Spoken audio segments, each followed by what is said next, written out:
Buckle up, because I think there are a lot of people who have no idea just how powerful the movement for change has become. If you don't get outside your own workplaces, your own county, your own region, or even your own state, it can be easy to believe that things have always been done is still acceptable. It isn't. Women are tired of asking for change. They're tired of being expected to tolerate behavior that would never be acceptable if the roles were reversed. They're tired of being dismissed when they speak up. They're tired of being labeled dramatic, emotional, difficult, sensitive, or the problem simply because they are finally willing to say, this is not okay. Something has changed.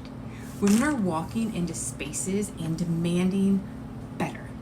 And when the systems around them refuse to change, they are beginning to force that change themselves. Yesterday, I almost walked away from something that means a great deal to me. Walking away has historically been one of my trauma responses. When something becomes painful enough, my instinct is to leave. And for a moment, that was exactly what I was going to do. Then I swung the other direction. I thought, why should I let someone else's behavior take something that I love away from me? I'll stay, I'll ignore it, and I'll just deal with it. But then I realized something. That's exactly how these cultures continue to survive. People behave badly. Everyone learns to work around them.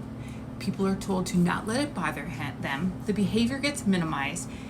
The person experienced it just expects to adjust, while the person creating the problem experiences little to no accountability. And eventually, good people either become quiet or they leave. I have to also acknowledge my own history. There was a time when, I was part of the problem. And I am very public about that. I carried significant trauma and emotional wounds that I had not yet dealt with. And sometimes those wounds came out in really unhealthy ways. I own it.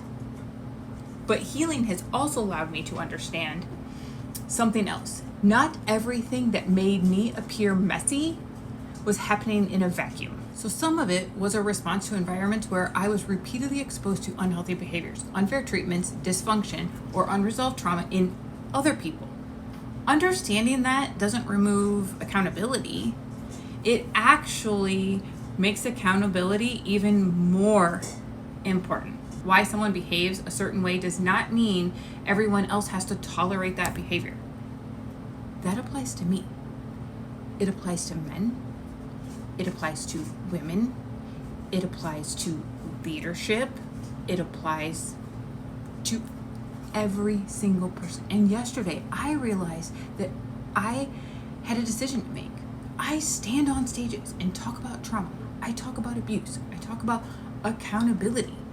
I talk about changing systems and cultures. I tell people that understanding someone's wounds does not require tolerating the harm those wounds cause. So what do I have to demand on a stage if I'm unwilling to demand in my own spaces? I don't. I'm not going to talk the talk, then I have to walk the walk. So I'm not walking away. I'm digging my feet into the ground. I'm going to stand for change, not only on national stages or in conference rooms hundreds of miles away from home, but in the places where it actually matters even more. The communities I live in, the places I love, and the places I work. And I know I am far from the only person doing this. So, here's my shout out to everyone doing their healing while simultaneously fighting for healthier workplaces, families, organizations, systems, and communities. Keep healing, keep learning, own your mistakes when they're yours, have compassion for the wounds people carry, but stop confusing compassion with permission. Hurt people may hurt people. We can absolutely understand that. We can have compassion for that. And we can still say, you don't get to keep hurting people here.